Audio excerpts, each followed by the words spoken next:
Good evening, everyone. Welcome to the YouTube channel Just Information. I hope you all are fine. Today we will learn Light, chapter Light, part 2. Now we will learn how do we see objects. First, light falls on object and gets scattered. Falls on light.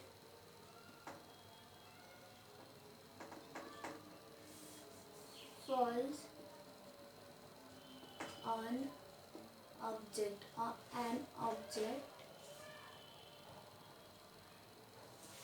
and gets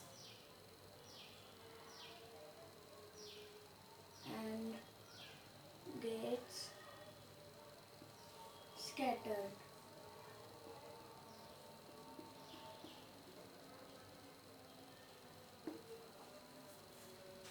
Scattered.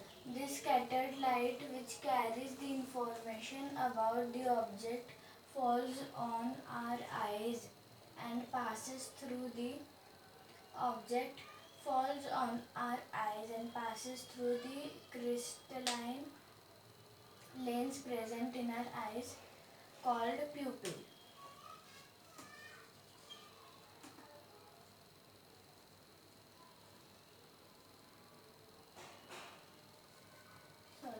Crystalline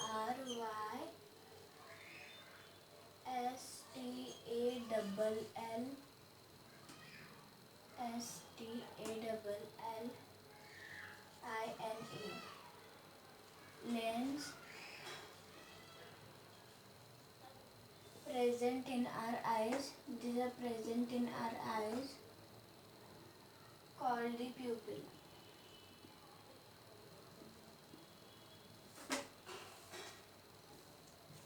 Now the scattered light after passing through the pupil falls on retina where an image is created.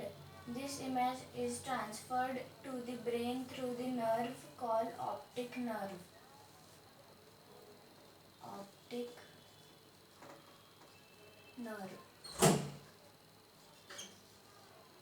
The brain interrupts this image and perceives the object. In this way, the world is perceived through the agency of light. Now we have learned how do we see objects. Now we will learn phenomena producing the light. First, light glow in graveyards. Here, human bones consist of phosphorus. Human bones consist of phosphorus.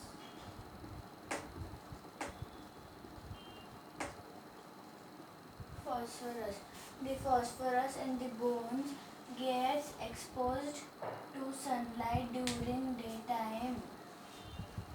Phosphorus has the property of absorbing light falling on it.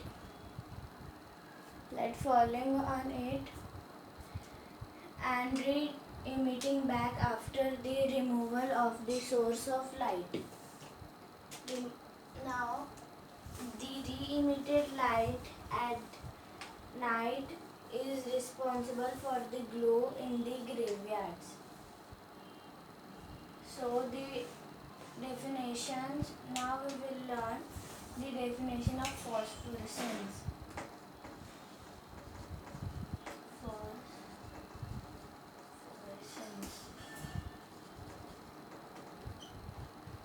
This property of a material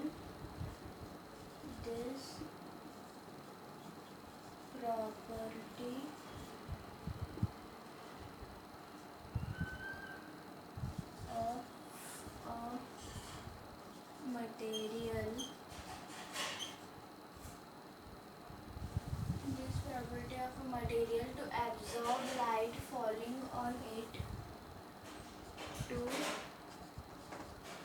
absorb light falling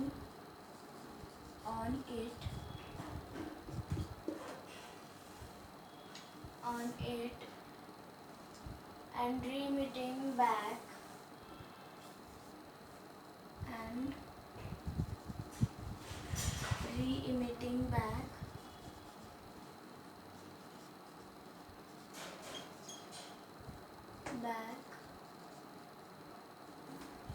in the absence of it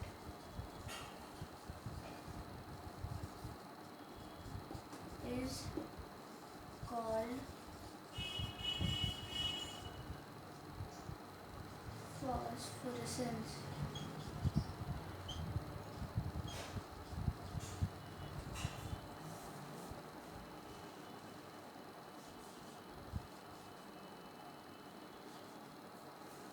I hope you have understand phosphorescence. Some examples of phosphorescence are: first, some watches, clocks have their numbers and hands coated with phosphorescent paints so that we can see the time even in darkness. Second, emergency doors and stairways are also highlighted with these points so that people can find their way out in case of a power failure. Third, phosphorescent materials are also used in toys that glows in the dark. Phenomenon 2.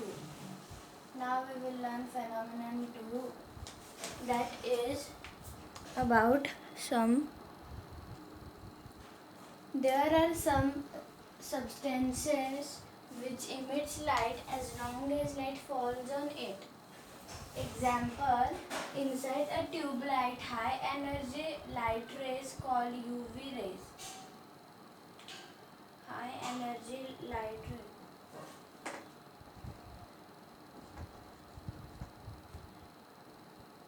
rays. High energy light rays are called UV rays.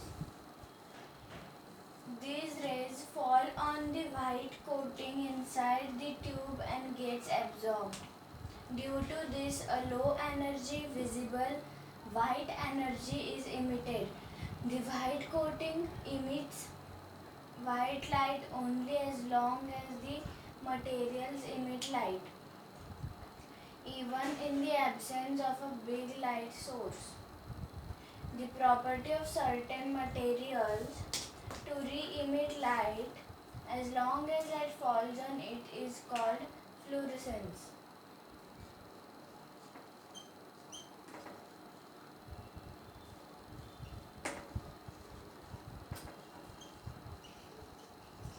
The property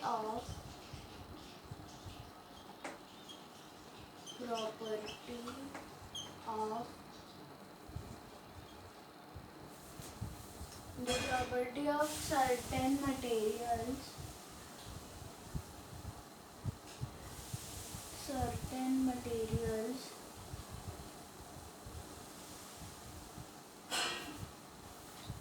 to re-emit light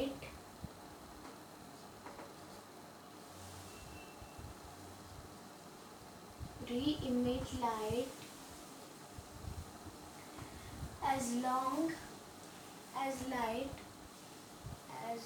as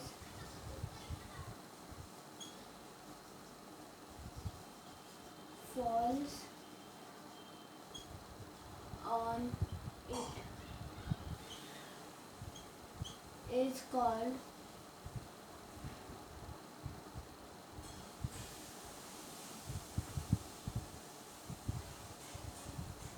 fluorescence.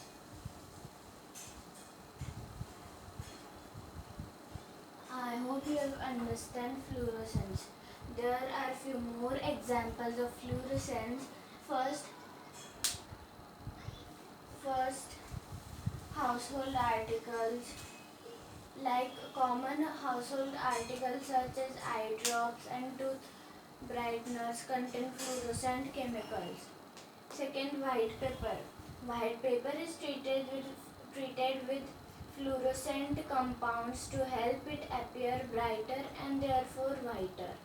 Sometimes forgery of historical documents can be detected by placing them under a black light to see whether or not they fluoresce.